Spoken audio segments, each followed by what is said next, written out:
vedare tinokuchingamidzai zvekare kune chimwe chirongwa pano paZim Facebook Secrets and Confessions. Tadzoka zvekare nemamwe mamessages.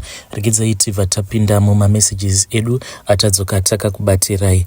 Message edu yekutanga yakamira sekudaiso. Hanzi makadai zvenyu mukomana Ashe, ndinokumbirawo kuti munge muchizondiposterawo nyaya yangu makavigawo chitupa changu. Inini mukomana Ashe, nyaya yangu yakamira sekudaiso.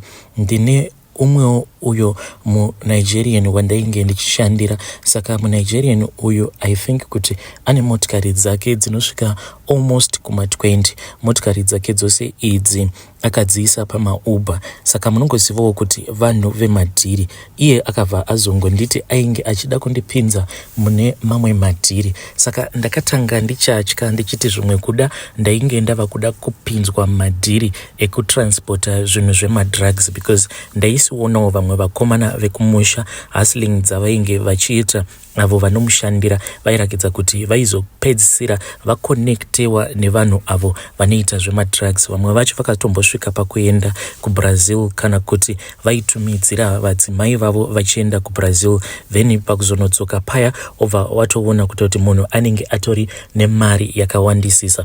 Saka ndakati ndamushandira kwenguva yakati rebei, akabva azoti iye ainge achida kundipinza mune rimwe dhiri. Ndakambotanga ndicharamba kudzamara iye ega azondibudira pachena, akabva azoti dhiri iro raainge achida kundibatisa rainge risiri dhiri rekuti ndinenge ndichimuitira zvemadrugs. Akati iye munhu asingatozvifarirewo even though ainge achiziva vanhu vanoita izvozvo zvemadrugs. Akabva anditi iye aiva nevamwe vanhu vake avo vainge vachitsvaka mapads. Saka paakanditi mapads ainge asina kundiudza kuti mapads acho anenge ari mapads akaita sei. Ndakabva ndangoti that is easy, kungoenda mushopu ndichingonotenga mapads ndobva ndatodzoka ndobva ndamupa mapads aya kana kunopa vanhu vacho avo vaanenge azondisanganisa navo vanenge vachida mapads iwawo. Ndakabva ndati iyi ndo inonzi mari yemahara. Saka ndakabva ndangobvumirawo mudenga ndokubva ndatokaruka ndaiswa mune rimwe group. Saka mugrupu riya mandakaiswa ndakabva ndazonzi ndainge ndichizotaurwa neni nedzimwe nhamba. Ndakati taura mugrupu muya ndokubva ndazoburitswa mugrupu muya, then kwakabva kwazouya zvekare umwe murume. Asi murume uyu ndakambotanga ndichafunga kuti zvimwe kuda ainge ari scammer, because murume uyu iye akaita wechiIndia. Saka paakatanga kutaura neni ainge asingaisi mavoice notes, aita zvekutaipa. Saka ndakabva ndangofungidzira kuti zvimwe kuda munhu anongoita zvekuskama even though ainge achindiudza kuti iye muIndia. Saka zuva racho rakazoti rasvika iro randaifanira kuti ndinge ndichizonosangana naye. Maindiwo mukomana Ashe, pose apa ndainge ndisisiri mumaoko emuchinda uyo wandainge ndichishandira. Madeals ose awo atainge tava kuita ndainge ndava kungozvionera ndoga, but ndainge ndichingoshandisa motikari yemuchinda uyo wandainge ndichishandira. Musi wacho wakati wasvika ndakabva ndazodhiraivha ndokubva ndaenda kumasebhabhu kwacho kunogara maIndian kunoku kwatinogara. Ndakazoti ndasvika kuya ndakasvika ndikabva ndaona kuti mumba memuIndia umu mainge muine vanhu vatema vainge vakawanda, but waitoona kuti vanhu ava imbinga, vanhu vane mari dzavo. Saka ndakazoti ndapinda muya ndikabva ndashaya kuti ndodii, because vose vakangoramba vakanditarisa, hakuna kana akambotaura neni. Vakaita chinguva chakareba mukoma ndakangomira. Varume vaya vainge vakangogara pamasofa vachinwa izvo zvavainge vachinwa, asi mawaini I know kuti kune mawine aya ari expensive, but wine iyo yomukoma yainge yakaita kukora. Munoona kukora kuya kwakaita ropa, ndo makorero ainge akaita wine iyoyo, but yainge isiri ye-red, it was whitish in color. Saka ndakangotarisa varume vaya vachinwa kudzamara uya muIndia azopedza wine yainge iri muglass make ndokubva ati do you want some. Inini ndakabva ndati no, because ndainge ndapindwa nefear nezvose izvo zvandainge ndaona mazimotikari andainge ndaona akamira panze pegate. Akabva ati it is fine, you can follow me. Kana kuine vanoziva upenyu hwemaIndia, maIndia vazhinji vanofarira kugara dzimba dzinenge dziine ma-upstairs. Saka akabva azonditora ndokubva ati taifanira kuti tinge tichienda upstairs. Takaenda kuya mukoma asi tichifamba ndakaona kuti mune imwe room mainge muine umwe mukadzi ainge arimo, but mukadzi uyu ainge achichema achirakidza iye kuti ainge abva mukushungurudzwa, ameno kuti ainge ashungurudzwa zvemutoo upi nevarume avo vandainge ndaona vakagara pasi. Ndakangoramba ndichingotevera muIndia uya, asi hana yangu mukoma yainge yava kurova nekuda kwezvose izvo zvandainge ndaona. Ndakamutevera kudzamara tazosvika pane imwe room iyi ndo yega mumba omo yekuti yainge isina natural handles aya yainge yakaita zvekudhiriliwa, then mavhurirwo acho ainoitwa dhoo racho raitorema, because kana iye akati achivhura zidhoo racho waitonzwa kutoti ya panapa zidhoo iri riri kurakidza kuti rinorema. Saka akabva azondiinvita, ndokubva ndapinda muyamya, ndakabva ndaona kuti yainge iri office. Iye akabva ati it was not his office, it was just a study room. Mukoma quickly I looked around, ndokubva ndaona kuti mabhuku mazhinji ainge arimo mustudy room imomo, they were all about witchcraft. Mamwe acho ainge ari mafiction novels, but mafiction novels aya akaita sekunge vana Harry Potter. Then mamwe acho ainge atori 101 how to learn witchcraft, ne mamwe ainge akanyorwa kunzi spell casting. Mainge muine mabooks ekuti wega waiona kuti murume uyu haasi munhu wekujairira.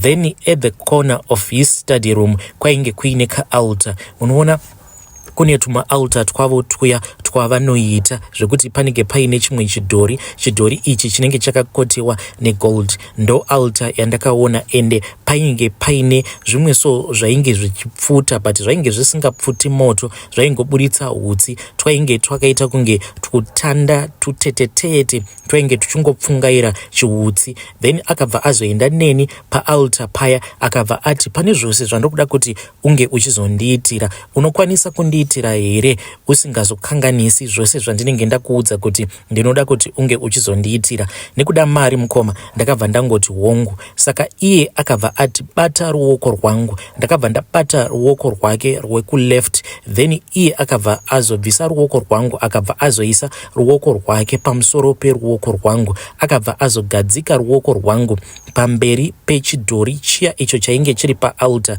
chidhori chainge chakakotewa nered. Akabva atanga kutaura nechirudzi chavo, zvimwe zvacho handina kukwanisa kuzvinzwisisa, but achitaura kudaro mukoma ndakabva ndatanga kunzwa maungira munzeve dzangu. Ndainzwa sekunge kwainge kuine vanhu 1000 vainge vachizama kutaura neni at the same time. Ndakabva ndatanga kunzwa ndichipera simba mumakumbo angu, ndichipera simba kudaro mukoma ndakabva ndazongokaruka ndatodonhera pasi. Pandakazomuka tainge tichingorimo mustudy room muya, iye ainge apoterera kuseri kwedesk akagara zvake, ameno zvaainge achiita pakombiyuta yake. Paakaona kuti ndainge ndapepuka akabva asimuka ndokubva azondipa rimwe juice randisina kuziva kuti juice iroro rainge riri remhando ipi, asi rainge richinyanyisa kutapirisisa. Then ndakazoti ndanwa juice riya, ndo pandakabva ndanzwa ndiine zvisimba mbichana, ndikabva tanga kunzwisisa kuti chii chainge chichitora nzvimbo. Ndainge ndichitoitiswa mhiko, asi mhiko idzi dzandainge ndichiitiswa dzainge dziri mhiko dzekuti kana ndikazoona chandinenge ndaona handaifanira kuti ndinge ndichizozvitaura, ende kana iri mari ndainge ndichazopiwa mari yakawanda. Mukoma inini ndainge ndakangobatirira apo pekunzi kana iri mari ndichange ndichizokupa mari inenge yakawandisisa. Tapedza kudaro mukoma ndakabva ndazopiwa kamwe kaplastic bag ke black but kadiki. Munoona zviya zvekuti kana ukaenda ukanotenga madomasi pane tumwe tuma plastic bag tudiki so twe black, ndo kandakapiwa ka plastic bag ikako. Ndikabva ndanzi ka plastic bag aka ndo kandaifanira kuti ndinge ndichizoshandisa mubasa rangu rose iro randinenge ndichiita. Uye kana ka plastic ikako kazobvaruka, zvandinofanira kuita ndezvekuti ndinofanira kuti ndinge ndichizodzoka, then ndobva ndazopiwa zvekare rimwe plastic bag. Asi nekufamba kwenguva mukoma handina kuzotendedzwa kuti ndinge ndichizosvika padhuze nemba yake muIndia uyu. Ndo mashandiro avo acho avanoita iwawo ekuti mushure mekunge vashandisa munhu kwenguva iyo yavanenge vaona kuti yakanaka, then vanobva vazotanga kumuavoida. Sometimes vanotokuthreatena zviya zvokuti vanokuudza kuti tinokwanisa, vanenge vachiti tinoda kukusungisa because wakaba chakati, because uchisvika pamba pake muestate umu unotoita zvokutonyoresa zviya zvekuti wauya kuzoita garden services pamba pake. Saka at the time yekuti vanenge vava kuda kukukata off from the deal, ndo zvavanobva vazongotaura izvozvo kuti kana ukauya tinobva tadana mapurisa because ndakashaya chakati changu, ndakashaya lawn mower yangu, but dzinenge dzingori nhema because handina kana kumbogara ndamubira muIndia iyeye. Zvadaro mukoma ndakabva ndazotanga kuziviswa zvekare neumwewo murume, but murume uyu ainge ari muSouth African, ari munhu mutema, ndiye akabva azotanga kundikudza zvose izvo zvandaifanira kuti ndinge ndichiita. Saka iye aipota achinditora, then tobva tazoenda munharaunda dzakasiyana siyana, but munharaunda dziya dzekuti vanhu veko vane zuva ravo rekuti vanoburitsa madustbin avo. Saka murume uyu zvaiita aiuya obva andipika up kana kuti inini ndaisangana naye mutown, then ndobva ndazopinda mumotikari yake tongotsvaka pekuti inini ndinge ndichizosiya ndakapaka motikari yangu. Taizoti taenda kana munharaunda muya umo maanenge asarudza for that day, aibva andidropa at a different location, iye zvake obva azotsvaka pekuti ange achizopaka motikari yake. Aiwanzokuenda kunopaka pane imwe mall because taiwanzokutambira kune mamwe masuburbs awa ari padhuzesa neimwe mall, so I would walk around those complexes ndichinhongerera zvose izvo zvandinenge ndichinhongerera. Kana ndapedza manje ndazadza kaplastic bag kaya ndaibva ndazomufonera, iye obva azouya obva azondipika up. So iye akabva andiudza mushure mekunge aenda neni kumasuburbs kuya kuti ndaifanira kuti ndinge ndichifamba street by street, house by house, ndichivhura madustbin. Kana ndavhura madustbin, my primary duty inenge iri yekuti kana ndikaona pad rinenge rakashandiswa ndaifanira kuti ndinge ndichizoritora, then kana ndaritora ndobva ndaisa muplastic bag riya reblack kudzamara ndazadza plastic bag iroro. Kana ndikawanawo 3 kana kuti 4 it will be fine, asi kana kuri kunzi ndikawanawo anenge akawanda, aiwa zvinenge zvakanaka. Ende pose paidambuka kaplastic bag kaya ndaibva ndapiwa kamwe. So mukoma zvataita ndizvozvo, aindidropa at the end of the street, ndobva ndatanga kufamba ndichitsvaka masanitary pads aya anenge ashandiswa nevanhukadzi kana vari kunguva yavo kumazuva avo. Ndaivhura plastic bag ende tichifamba kudaro ndainge ndisiri ndoga,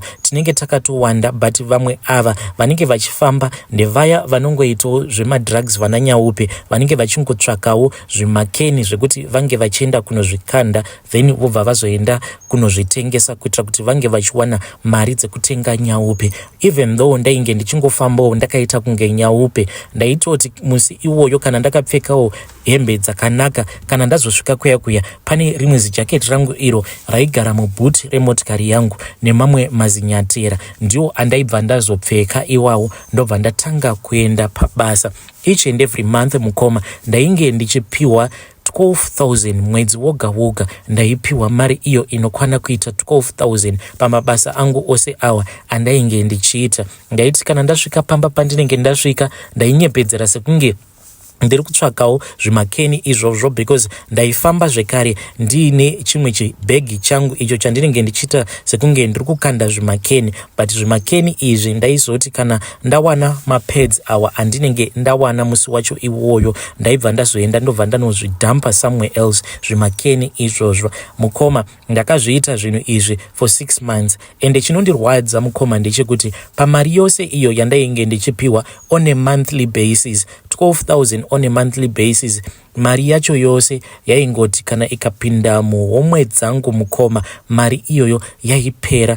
The last month yandakazoshandira muIndia uyu, chakandirwadza ndechekuti mari yangu yakati yapinda mukoma, ndakabva ndati ndokuda kunyatsokuona kuti ane dambudziko ndini here, ndini ndisingagoni here kuita budget. Saka ndakabva ndazotora 12,000 iya ndikabva ndazoisa mune imwe account, ndikabva ndati account iyi ndo yandikuda kuti ndinge ndichizoshandisa throughout the month mukoma 7,000 within 1 week ndainge yapera. And at the end of the day ndakasvika pakuzvibvunza zvekare ndikabva ndabvunza mudzimai wangu kuti asi 7,000 yakapera iyi yapera tichimboita sei nayo? Tose takashaya mhinduro mukoma. Ka 12,000 kaya by the next week kainge kapera. Ende muone pandakatanga kuita madhiri awa, even though mudzimai wangu iye ainge asingazivi kuti madhiri iye aingoona ndichiuya nemari mumba, iye akabva ati ko tadii tangotsvakawo chistendi chedu kumusha, kana mukangogara mashanda mwedzi muviri tobva tatoziva kuti tinenge tava neka 24,000 kedu. Ndobva ndamhanya ndobva ndaenda kumusha, but mukoma ameno dzimwe nharo so dzandainge ndichiita. Mari yose iyo yatakashandira, which was around 70,000 in 6 months, mari iyoyo mukoma yakangopera yose isina kana chayakatenga. Dai kwanga kuri kunzi takatenga kana hembe nayo mari iyoyo mukoma, ndingadai ndichiti aiwa ndinopfekawo hembe dzinodhura, but mari yacho mukoma yakangoita sekunge yainge ichingotorwa nemhepo. Ende kubva ipapo mukoma neniwo ndiri munhu wekuti ndava kusangana nemamwe mazemunyama ekuti handichatombonzwisisi, nekuti uya muchinda wandainge ndichishandira akazosvikawo pakundimisa basa. This was after ndabondera, this was 2 times ndichingobondera nemotikari. Akabva ati uri kunditisa loss. Ndakabva ndazosiyana nazvo ndokubva ndazotsvaka zvekare imwe motikari ndikabva ndadzokera pauber, but ndakabva ndaita accident. The last time yandakaita accident, this was after umwe muchinda anobvawo kumusha andiudza kuti iye ane motikari yake ainge achida kuisa pateke lot, ainge akatoregister already. Saka ndakabva ndazotanga kumushandira muchinda uyu. Motikari yacho yainge yakanaka, it was the latest model. Asi still mukoma motikari iyoyo ameno kuti what happened, because on that day I was not even the one who was wrong. Kwainge kuine traffic jam, then imwe motikari yakangokaruka yakona ichida kupindira, yainge ichida kupindira pamberi yainge ichida kupindira pamberi pangu, and at the same time painge paine imwe kombi yainge ichida kupindira zvekare pamberi pangu. Saka motikari idzi padzakarwira space, munhu wekombi paakarevhesa nehasha akabva azonondiroverera pamotikari iya mukoma. And iniwo semunhu wekuti handinawo permit, insurance yakabva yazoramba kubhadhara muchinda uyo ainge andipa motikari yake kuti ndinge ndichizoishandisa. Saka pari zvino mukoma ndiri munhu wekuti ndega ndinongozviona kuti panapa ndava kungodzungaira, ende zvinogara zvichingondiremera muhana kana ndikangofunga nezvazvo kuti saka nditoriwo munhu wekuti ndakambosvikawo pakubata mari yekuti yakawandisisa each and every month. Hey, vedare ndo message iyo yandakatumidzirwa ichibva kuna mukoma vedu. Nyaya iyi yevanhu vanonzi vanofamba vachitsvaka mapads hanzi mumadustbin. Akasike kutanga ndichinzwa pane vamwe vanzvadzi zvekare mwedzi yadarika iyo vakambondipa futi that same confession. Vakangonditi mukoma Nash ndati ndapindawo mune imwe motikari, saka tichifamba munhu uya abva ati ko vanhu ava vari kunhongerera madustbin unomboziva kuti vari kutsvakei here? Ndikabva ndati no, handizivi. Hanzi murume uya akabva ati vanhu ava vanotumwa nen'anga, hanzi n'anga dzemuno idzo dzava kuona kuti zviya zvadzaita zvekudhara zvekuchekeresa vanhu, then obva wazotora mabody parts zvinenge zvinoti netsei. Saka ameno kuti hanzi vanotora vamwe hanzi vanotora mapampa, vamwe vanotora zvingava zviri zvipfeko like hembe dzako dziya dzaunenge wava kusada ubva ungonoisa mudustbin. Hanzi ndo zvimwe zvinenge zvichitsvakwa nevanhu vaya vamwe vamunozongoona vachingotenderera vachivhuravhura madustbin. So I think it is far much better kuti kana ari semapampa, kana muine mwana, mapampa emwana, it's either you have a separate bag, then kana muine that separate bag